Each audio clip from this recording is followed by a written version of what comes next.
Hi and welcome to performance domain number 7, the measurement performance domain, where we will be focusing on the activities and functions associated with assessing the project performance and taking appropriate actions to maintain acceptable performance. So the activities and functions within this performance domain are very similar to the ones we usually do as part of the monitoring and controlling process group activities. We will monitor the project performance. We will use the tools and methods to assess the performance and take appropriate actions to correct any variances or potential variances to make sure everything is going as per the plan and the baselines. Effective execution of this performance domain will result in the following desired outcomes: a reliable understanding of the status of the project, especially for executives and key stakeholders, actionable data to facilitate decision making. The decisions will be made based on the performance assessment results, timely and appropriate actions to keep project performance on the track, achieving targets and generating business value by making informed and timely decisions based on reliable forecasts and evaluations. These are the desired outcomes of the successful execution of the activities and functions as part of the measurement performance domain. Some of the definitions related to this performance domain, starting with the metric.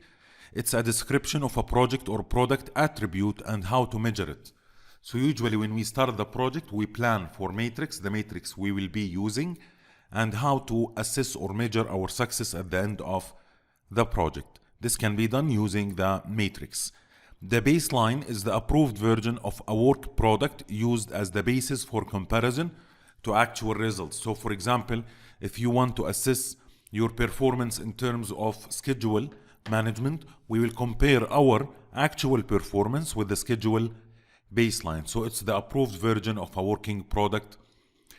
Dashboard is a set of charts and graphs showing progress or performance against important measures of the project, and dashboards are frequently used to present the project status and the project performance information to the executives and decision makers. Establishing effective measures as part of the measurement performance domain. Establishing effective measures will help us ensure the right things are measured and reported to stakeholders. We don't want to measure everything in the project performance or the project execution phase. We want only to measure things that will matter, things that will affect the decision-making process. Effective measures will allow for tracking, evaluating, and reporting information that can communicate project status, help improve project performance, and reduce the likelihood of performance deterioration, allow the project team to use information to make timely decisions and take effective actions. So these are the benefits of effective measurement activities throughout the project. We will be able to communicate the actual project status. It will help us to improve the performance by taking the appropriate corrective actions and decisions.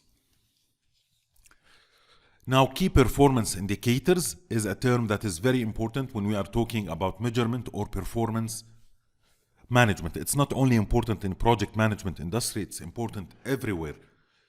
We usually manage the performance of our team, of our organization, of the business as usual activities through the key performance indicators or the KPIs. KPIs can be leading KPIs or lagging KPIs. It's very important to understand the difference between both for your practical life and for the exam. Now, KPIs in general, KPIs for projects are quantifiable measures used to evaluate the success of a project. Discussing them and identifying areas for improvement as appropriate can have a positive impact on performance. So KPIs are objective measures. They are quantifiable measures that we usually use to evaluate the success of a project. Now, what is a leading key performance indicator? Leading indicators predict changes or trends in the project. If the change or trend is unfavorable, the project team evaluates the root cause of the leading indicator measurement and takes actions to reverse the trend.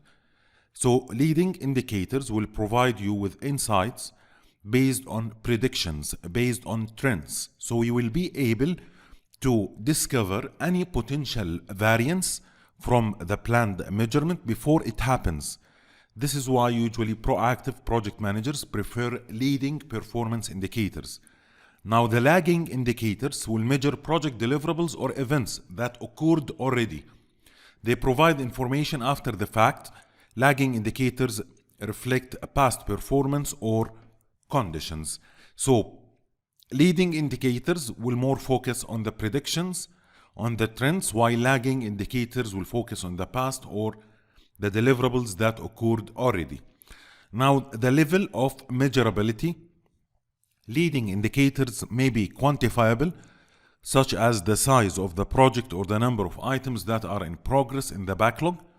Other leading indicators are more difficult to quantify, but they provide early warning signs of potential problems. So we always prefer to have the leading indicators or the key performance indicators in general in a quantifiable format. In some situations it will be hard, so we will assess it subjectively and I will provide you with examples. Lagging indicators are usually easier to measure than leading indicators. A schedule variance may show a correlation with a project team member dissatisfaction. This correlation can assist the project team in addressing a root cause that may not have been obvious if the only measure was schedule status. So usually lagging indicators are easier to quantify and they are easier to measure.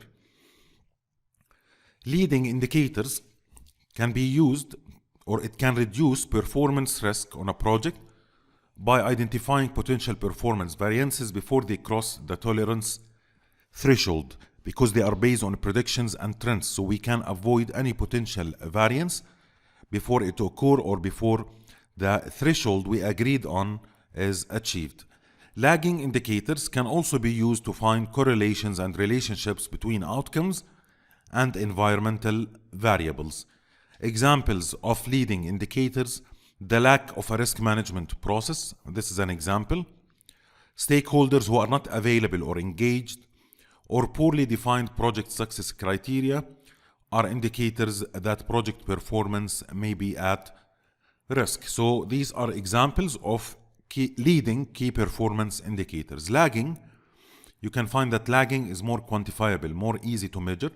The number of deliverables completed, how many deliverables we completed already, the schedule or cost variance, and the number of resources consumed.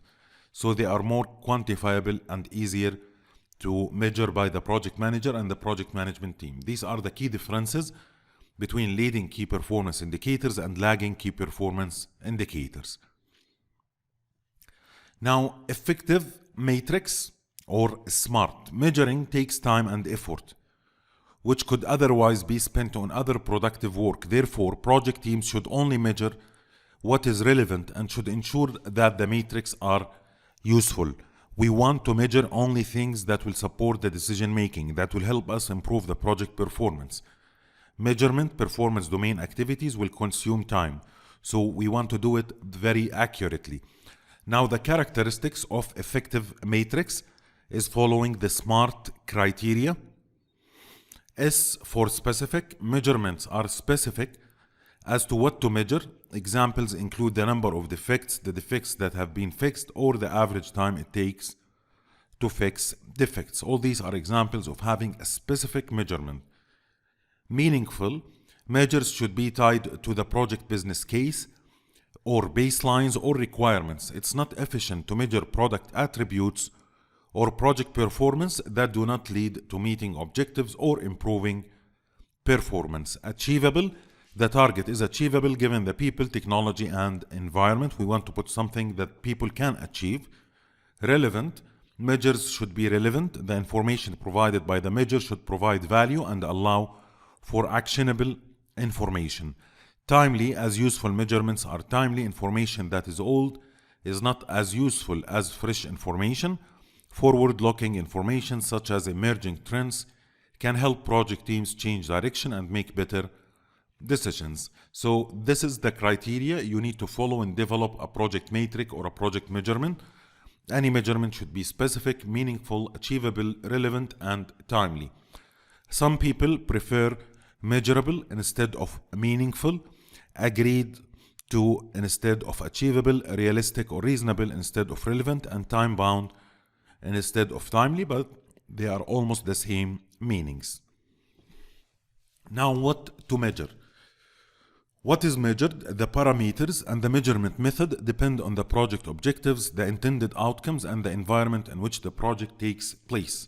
So each project has its own privacy, its own parameters that should we focus on measuring. Common categories of matrix include deliverable matrix, delivery, baseline performance, resources, baseline value or business value, stakeholders, and forecast. A balanced set of matrix helps to provide a holistic picture of the project, its performance, and its outcomes. So we want to have a balanced mix covering all these aspects. Now, starting with the deliverable matrix, by necessity, the product, services, or results being delivered determine the useful measures. Customary measures include information on errors or defects. This measure includes the source of defects, number of defects identified, and number of defects resolved. So if you want to measure the success of the deliverable of the project, it will be a good idea to focus on the number of defects or errors that we discovered in the project and set a threshold that we should not exceed. Measures of performance, it's the second category of the deliverable matrix. Measures of performance characterize physical or functional attributes relating to the system operation. Examples of measures of performance include size, weight, capacity, accuracy, reliability, efficiency, and similar performance measures. The third category is the technical performance measures. Quantifiable measures of technical performance are used to ensure system components meet technical requirements. They provide insights into progress in achieving the technical solution. So this aspect or this category will be focusing on the technical specifications and aspects of the product. Delivery matrix is another parameter which we need to develop measures and matrix for. Delivery measurements are associated with the items that are currently under the work in progress column in the task board. These measures are frequently used in projects that are using adaptive approaches. Examples of these measures, starting with the work in progress. This measure indicates the number of work items that are being worked on at any given time. It's used to help the project team limit the number of items in the progress to a manageable size. So we need to measure the work in progress, the number of items in the work in progress column, if you are using a Kanban board or a task board, in order not to exceed a specific number. We discussed the impact of having excessive work in progress items in the Agile sections. It is something you need to avoid as a project manager or as a servant leader. The second delivery measure is the lead time. This measure indicates the amount of elapsed time from a story or chunk of work entering the product backlog to the end of the iteration or the release. So it's the process time. It's the time from the entry to the release. Lower lead time, indicates a more effective process and a more productive project team. So we need to keep an eye on this measure. We want to maintain a lead time as lowest as possible. The cycle time, it's related to the lead time, and it indicates the amount of time it takes the project team to complete a task. Shorter times indicate a more productive project team. A consistent time helps predict the possible rate of work and the future. So it's very similar in concept to the lead time. The queue size, which is usually used in the Kanban projects and the adaptive approach in general, tracks the number of items in a queue. Can be compared to the work in progress limit. Little's law states that queue size is proportional to both the rate of arrival in the queue and the rate of completion of items from the queue. So Little's law developed a relationship between the items in the queue, the size of the items in the queue, the rate of arrival, and the rate of completion. One can gain insights into completion times by measuring work in progress and developing a forecast for future work completion. So the queue size, the number of the items in the queue size, and the size of these items is also an important measure as part of the delivery. The batch size measures the estimated amount of work, including the level of effort, story points, etc., that is expected to be completed in an iteration. The process efficiency, this measure calculates the ratio between value-adding time and non-value-adding activities, the one we explained in the value stream map lecture. In the value stream map, we will identify the value-added activities and the non-value-added activities. By dividing the value-added activities on the total time, we will have the process efficiency. Tasks that are waiting increase the non-value-adding time. Tasks that are in development or in verification represent value-adding time. Higher ratios will indicate a more efficient process. So we want to monitor the process efficiency measure to make sure the process is being improved. Now, baseline performance, what to measure in case or in terms of schedule. The most common baselines that we will monitor throughout the project execution are the cost and schedule baselines.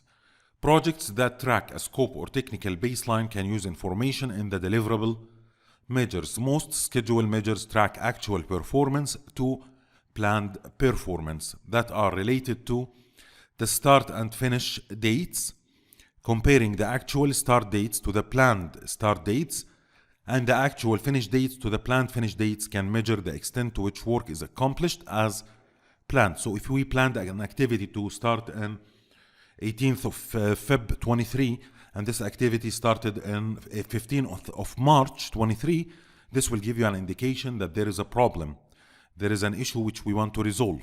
So we need to keep an eye on the planned finish and start dates and the actual finish and start dates and check if there are variances. Even if work is not on the longest path through the project, which is the critical path, late start and finish dates indicate that the project is not performing as per the plan. If the dates are not similar to the ones or even not close to the ones we planned for, this will indicate a problem in the project schedule.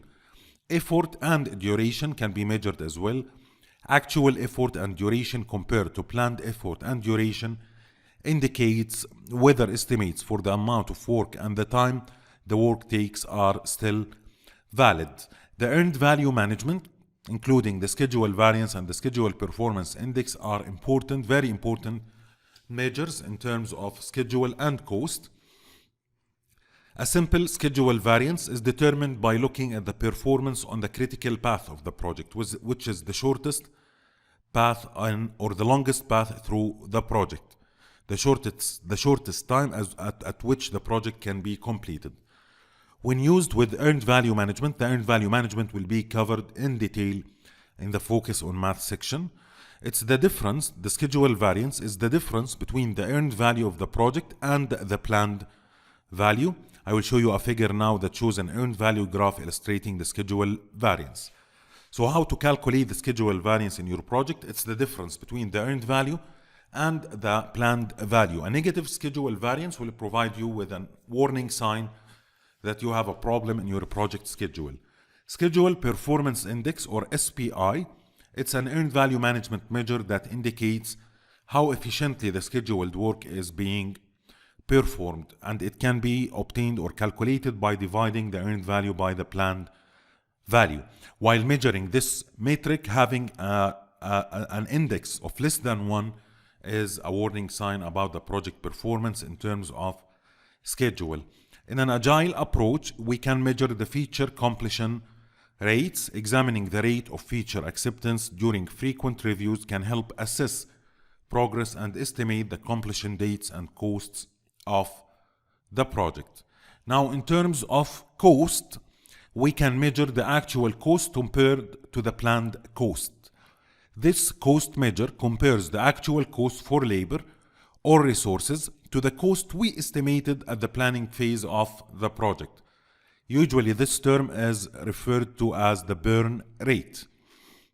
Similar to the schedule variance and the schedule performance index, we have the cost variance and the cost performance index.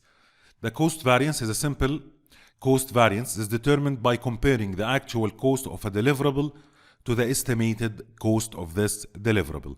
When used with earned value management, it is the difference between the earned value and the actual cost. I will show you the cost variance in this graph now. The cost performance index is similar to the schedule performance index. A ratio of less than 1 is a bad sign about the project cost performance. An earned value management measure that indicates how efficiently the work is being performed with regard to the budgeted cost of the work. So this is an S-curve of the project performance using the earned value analysis. Don't worry, the earned value analysis will be explained in detail later on in this course. But the red line, the dotted red line, represents the actual costs in the project. The dashed blue line represents the earned value. The earned value is the value of the work we actually completed in the project, while this purple line represents the planned value, what we planned for in the project. So the difference between the planned value, the purple line, and the blue line, the earned value, represents the schedule variance. A negative schedule variance is a bad sign, means we are performing behind the schedule, while a positive schedule variance represents that we are performing ahead of schedule. The cost variance is the difference between the actual costs and the earned value. A negative cost variance means we are consuming more than the forecasted budget of the project. So here is a clearer picture of what we just discussed, showing the formulas of the cost variance, schedule variance, cost performance index, and schedule performance index. All are very important measures that can be applied in the measurement performance domain to monitor the project performance in terms of cost and schedule. Another aspect to measure is the resources. Resource measurements may be a subset of cost measurements, since resource variances frequently lead to cost variance. The two measures evaluate price variance and usage or utilization variance. Measures include planned resource utilization compared to the actual resource utilization, and this is one of the key measures that are used in project management, especially for projects that are purely resources based, like for example the consulting projects. Utilization means the usage of resources. So we want to compare the utilization we planned for with the actual utilization of resources. This measurement compares the actual usage of resources to the estimated usage. A usage variance is calculated by simply subtracting the planned usage from the actual usage. Planned resource cost compared to the actual resource cost. When we planned for resources in the project, we estimated the cost associated with using the resources, so we want to compare this estimation with the actual cost. This measurement compares the actual cost of resource to the estimated cost. Price variance is calculated by subtracting the estimated cost from the actual cost. So we can use these two measures to assess our performance in terms of resources. Now, the business value is one of the key aspects we want to monitor and measure throughout the project. Actually, projects are created to create business value. So business value measurements are used to ensure the project deliverable stays aligned to the business case and the benefits realization plans. Business value has many aspects, both financial and non-financial, and we need to measure both. Metrics that measure financial business value includes the cost-benefit ratio, planned benefits delivery compared to actual benefits delivery, the return on investment, and the net present value. These metrics will help you assess the financial business value that is being delivered in the project. Starting with the cost-benefit ratio, this is a measure of the expected present value of an investment with the initial cost. So we will compare the costs to the benefits of the project.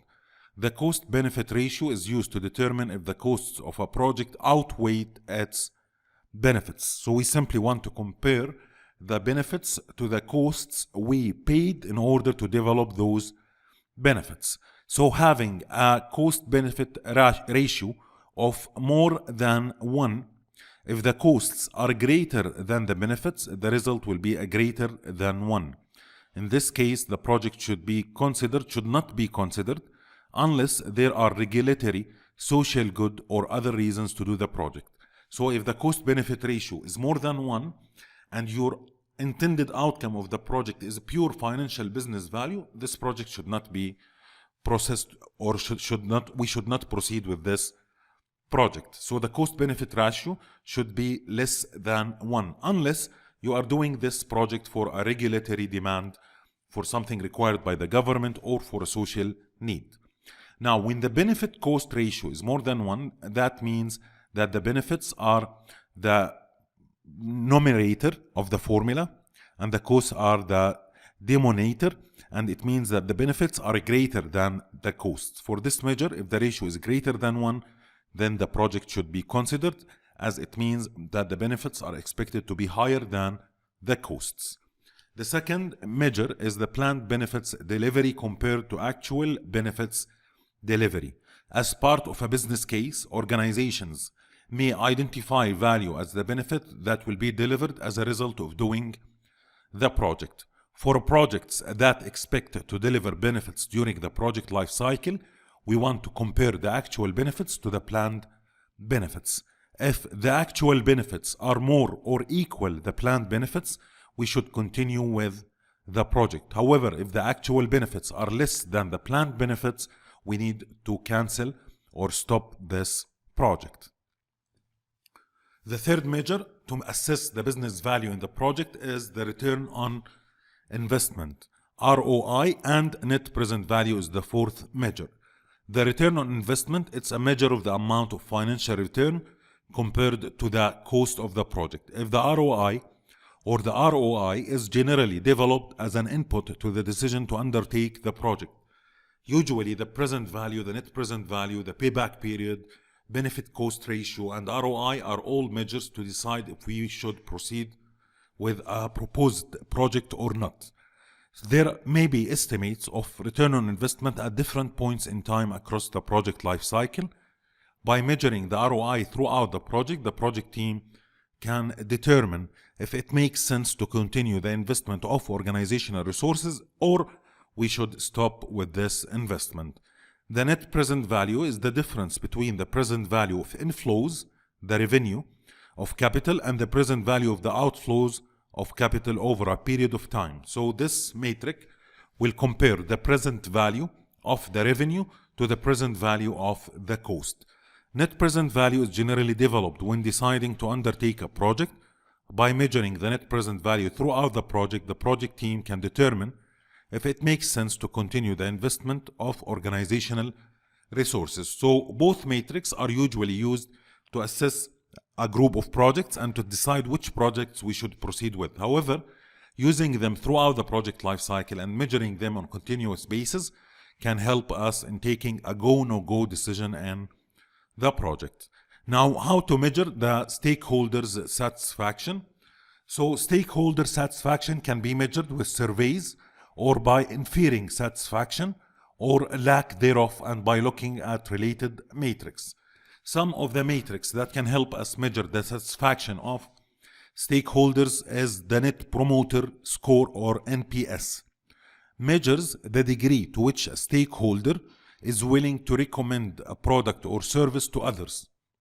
So the best way to measure satisfaction of the customer or the stakeholder is to ask the stakeholder if he or she is willing to recommend the service we provided him or her with to someone else.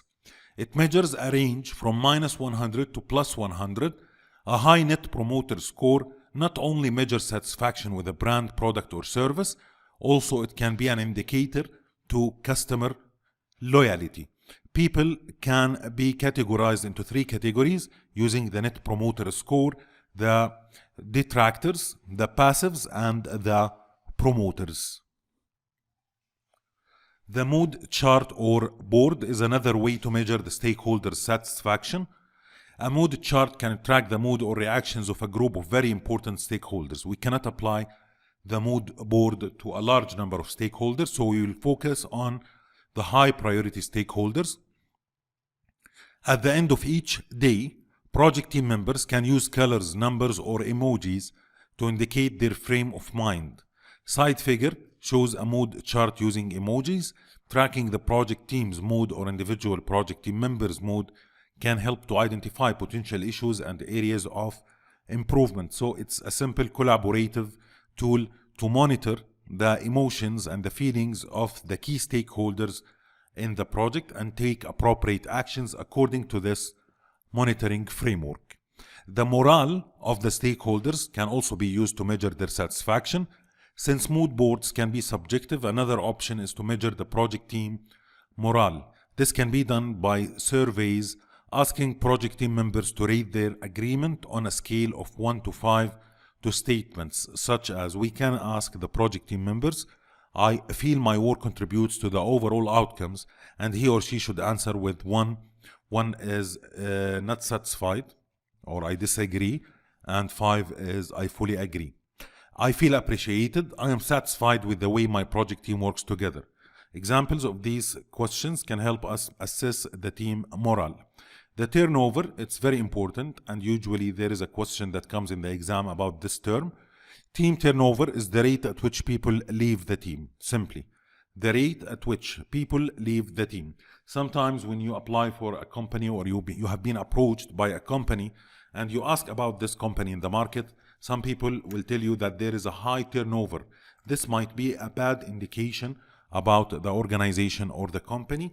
It's the rate at which people will leave this organization or company. Another way to track the morale is by looking at unplanned project team turnover. High rates of unplanned turnover may indicate a low morale of the project team. Now, we want to measure forecasts. Actually, this is one of the most important aspects of the measurement performance domain. Project teams use forecasts to consider what might happen in the future, so they can consider and discuss whether to adapt plans and project work accordingly.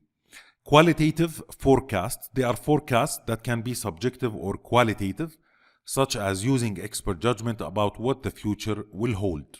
This is a qualitative forecast, consulting the subject matter experts. Casual forecasts, they can also be casual when seeking to understand the impact a specific event or condition will have on future events. And the most important ones are the quantitative forecasts. They seek to use the past information or the past history to estimate what will happen in the future. Examples of quantitative forecasts, which I will be explaining in the following slides, is the estimate to complete, estimate at completion, variance at completion, to complete performance index. These four are part of the earned value management, and we will be covering at the end of the course. Also, regression analysis and the throughput analysis. The throughput analysis is mainly used in agile projects. So starting with the estimate to complete. It's an earned value management measure that forecasts the expected cost to finish all the remaining project work. There are many different ways to calculate the estimate to complete, assuming past performance is indicative of future performance. A common measurement is the calculation of the budget at completion minus the earned value and then dividing by the cost performance index. So, by looking at this chart, you can see the same three lines, the planned value, the actual cost, and the earned value. Today we are here, okay? Today we are providing executives with the project status at this point of time. Now the estimate to complete is a forecast of from today, okay, how much more money I will pay to finish the project. Simply, this is the estimate to complete.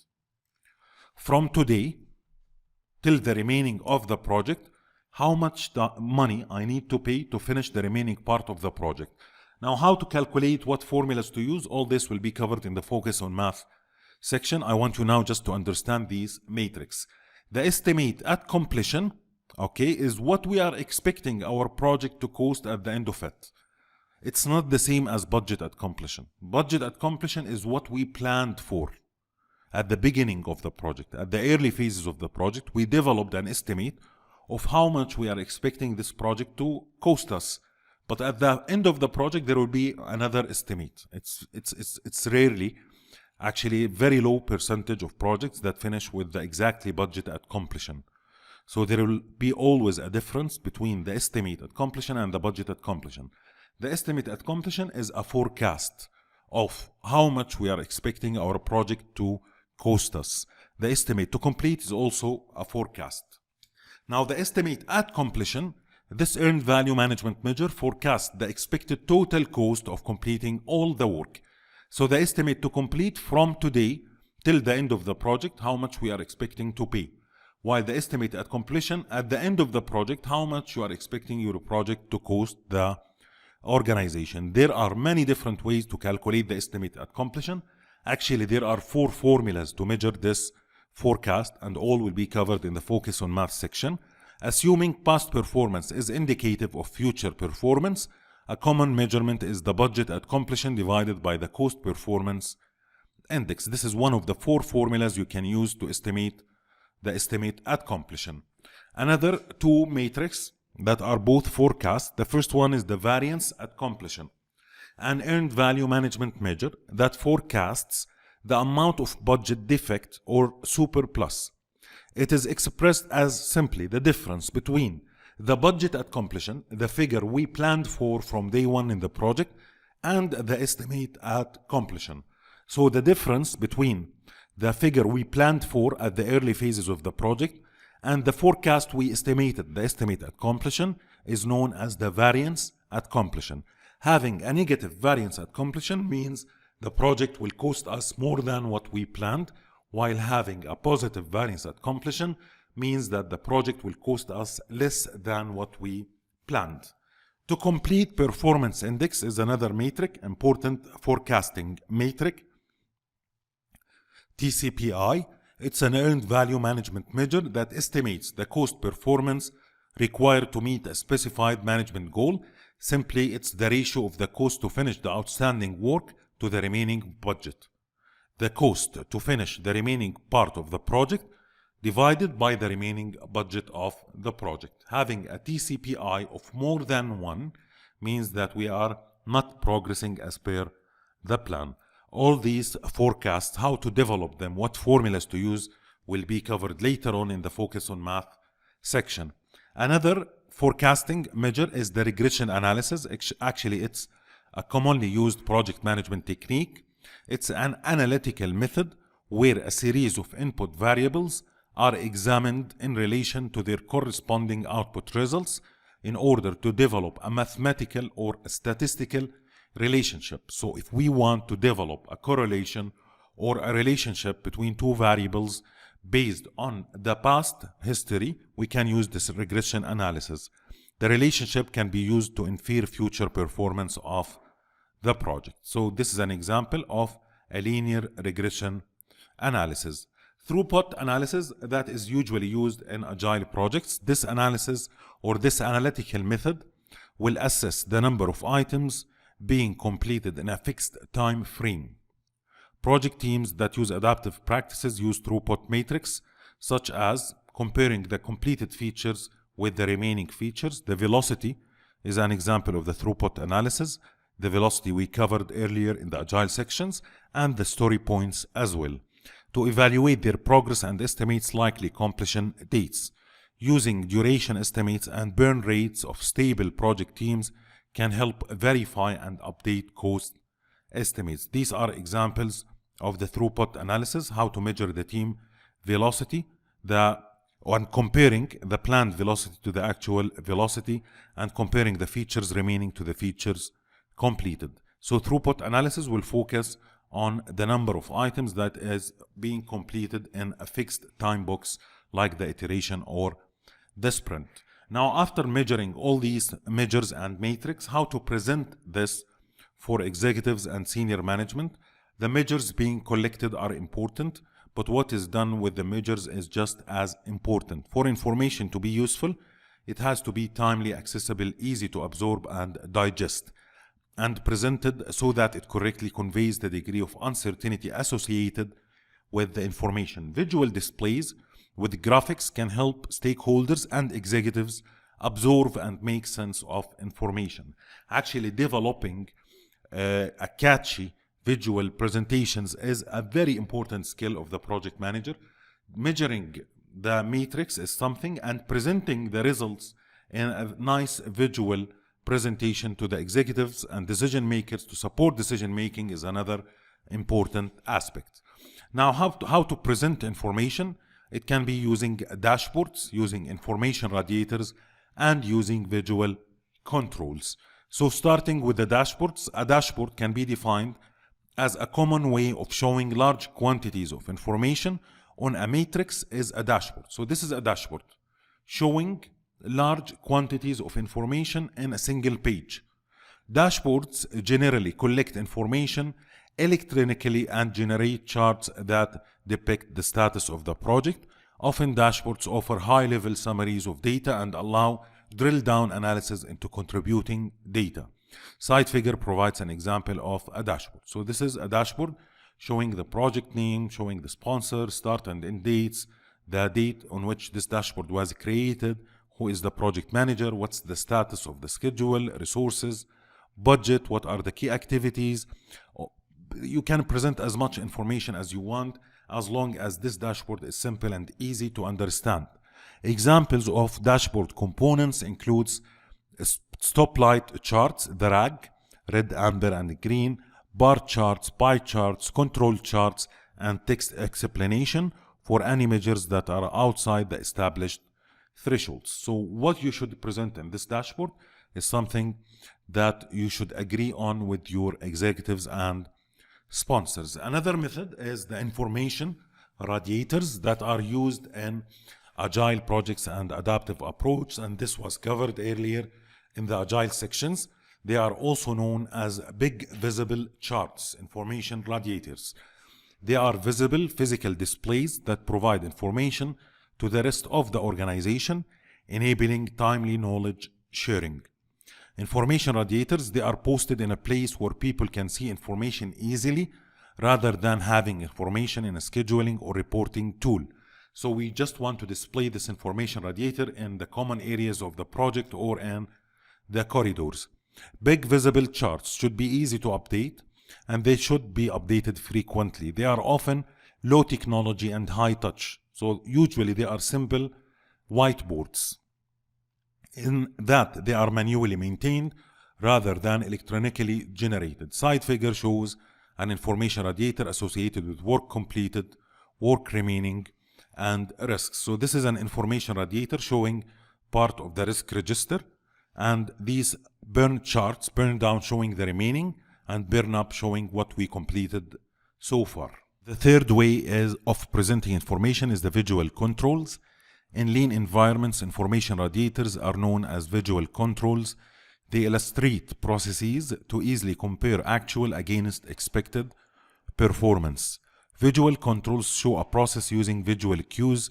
Visual controls can be present for all levels of information from business value delivered to tasks that have started.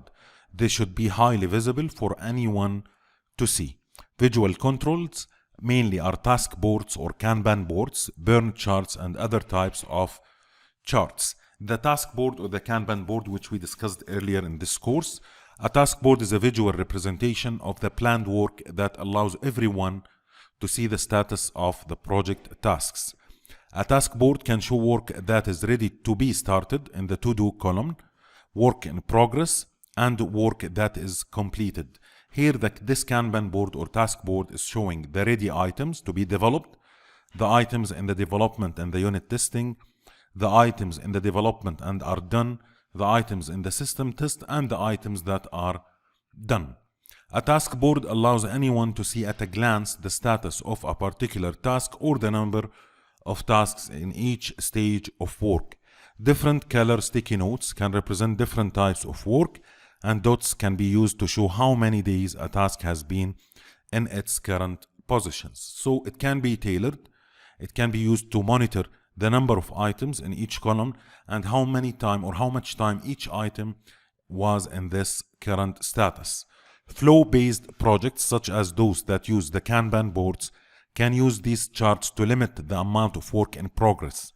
If a column is approaching the work in progress limit, project team members can swarm around the current work to help those working on tasks that are slowing the flow. So if we have here 3 tasks and it is close to the limit of this column, people can make the mob programming or the swarm and support the person who is working on this task to finish it and move it to the next column. Burn charts are visual controls that are frequently used in agile projects, in projects that follow an adaptive approach. Burn charts such as burn up or burn down can show project team velocity. The velocity measures the productivity rate at which the deliverables are being produced by the development team, validated and accepted within a predefined interval. A burn-up chart can track the amount of work done compared to the expected work that should be done.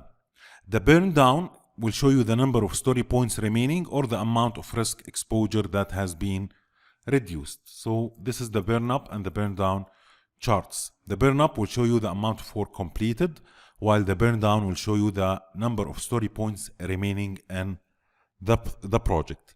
The third visual control, other types of charts. Visual charts can also include information such as impediment list that shows a description of the impediment to getting work done, the severity of the impediments, and the actions being taken to resolve the impediment. This is an example of another visual control. Now, what are the measurement pitfalls which we want to avoid as project managers and project management teams? Project measures help the project team meet the project objectives. However, there are some pitfalls associated with measurement. Awareness of these pitfalls can help minimize their negative effect. So each pitfall will be explained with the explanation and examples of it. The first one is the Hawthorne effect. This effect states that the very act of measuring something influences behavior. Therefore, you need to take care in establishing matrix. We don't want to vary act while we are measuring. For example, measuring only a project team's output of deliverables can encourage the project team to focus on creating a large volume of deliverables rather than focusing on deliverables that would provide higher customer satisfaction and higher quality. So we don't want only to focus on measuring the number of deliverables. This will affect the customer satisfaction and the output's quality. Vanity metric. A vanity metric is a measure that shows data but does not provide useful information for making decisions. This is a pitfall which we need to avoid. We want to measure only things that matter. Measuring page views of a website is not as useful as measuring the number of new viewers. For example, what we care of is the number of new viewers for our website. We don't want to measure the page views if we will not take any action as a result of this measure. Demoralization. If measures and goals are set that are not achievable, project team morale may fall as they continuously fail to meet targets. This is why the criteria to develop the measures is the SMART. One of them is the achievable aspect of the measure. We want to set a goal or a measure that is achievable. Setting stretch goals and aspirational measures is acceptable, but people also want to see their hard work being recognized. Unrealistic or unachievable goals can be counterproductive. Misusing the matrix. Regardless of the matrix used to measure performance, there is always an opportunity for people to distort the measurements or focus on the wrong thing. Examples is focusing on less important matrix rather than the matrix that matter most, focusing on performing well for the short-term measures at the expense of long-term matrix, and working on out-of-sequence activities that are easy to accomplish in order to improve performance indicators. So we need to avoid such misuse of the project matrix. Confirmation bias. As human beings, we tend to look for and see information that supports our pre-existing point of view. This can lead us to false interpretations of data. Correlation versus causation. A common mistake in interpreting measurement data is confusing the correlation of two variables with the idea that one causes the other. For example, seeing projects that are behind schedule and over budget might infer that projects that are over budget cause schedule issues, and that's not true. This is not true, nor it's true that projects that are behind schedule cause budget overruns. Instead, there are likely other correlation or correlating factors that are not being considered, such as skill in estimating, the ability to manage the change, and actively managing risk. So we need to be careful of misusing the relationship or the correlation between two variables. Being aware of the pitfalls associated with matrix can help with establishing effective matrix, in addition to being vigilant regarding the dangers associated with inappropriate measures in the project. How to troubleshoot the performance. Part of measuring is having agreed to plans for measures that are outside the threshold range. And we mean with a threshold range, like, for example, we can accept a schedule variance of 5%. We don't want to exceed this 5%. This is the threshold we agreed on. Thresholds can be established for a variety of metrics, such as schedule, budget, velocity, and other project-specific measures. The degree of variance will depend on stakeholder risk tolerances. Now, this figure shows an example of a budget threshold set at plus 10%, which is the orange line, and minus 20%, which is the green line, of the predicted spend rate. The blue line is the tracking the actual spend. So this is the actual spend. This is the upper limit, and this is the lower limit. The blue line is tracking the actual spend, and in January, it exceeded the plus 10% upper tolerance that would trigger the exception plan. So in January, first of all, we agreed that the threshold of the budget spending is from minus 20% to plus 10%. That means that any exception above the upper limit or lower than the lower limit should be considered. A plan should be developed to avoid or to resolve this exception. Now in January, we can see that the blue line, which represents the actual spending, exceeded the upper limit. Ideally, project teams should not wait until a threshold has been breached before taking action. If a breach can be forecasted via a trend or new information, the project team can be proactive in addressing the expected variance. So we should not wait to this exception to happen. We should always forecast and see the trends and discover any potential variance. Now, what is an exception plan? It's an agreed upon set of actions to be taken if a threshold is crossed or forecast. Exception plans do not have to be formal. They can be as simple as calling a stakeholder meeting to discuss this issue. The importance of the exception plan is to discuss the issue and develop a plan for what needs to be done to resolve this exception. Then follow through to make sure the plan is implemented and determine if the plan is working. This is a simple exception plan. Growing and improving in terms of measurement. The intent in measuring and displaying data is to learn and improve. To optimize project performance and efficiency, only measure and report information that will allow the project team to learn. It will facilitate a decision. It will improve aspect of the product or project performance. It will help us avoid an issue, or it will prevent a performance deterioration. These are the measures we want to spend our effort on and we want to report on. Applied appropriately, measurements facilitate the project team's ability to generate business value and achieve the project objectives and the performance targets. Interactions of the measurement performance domain with other performance domains. With the planning, project work, and delivery performance domains, the measurement performance domain interacts with planning, project work, and delivery performance domains, as plans form the basis for comparing the deliveries to plan. In measurement, actually, we will compare the actual to the plans. With the planning performance domain, the measurement performance domain can support the activities that are part of the planning performance domain by presenting up-to-date information so that lessons learned can reflect favorable or unfavorable information for updating the project plans. With the team and stakeholders, the team and stakeholders performance domains interact as project team members develop the plans and create the deliverables and deliveries that are being measured. Now, how to check the desired outcomes were obtained or not. The first desired outcome was a reliable understanding of the status of the project. Audit measurements and reports demonstrate if the data is reliable or not, so we can have audits each time.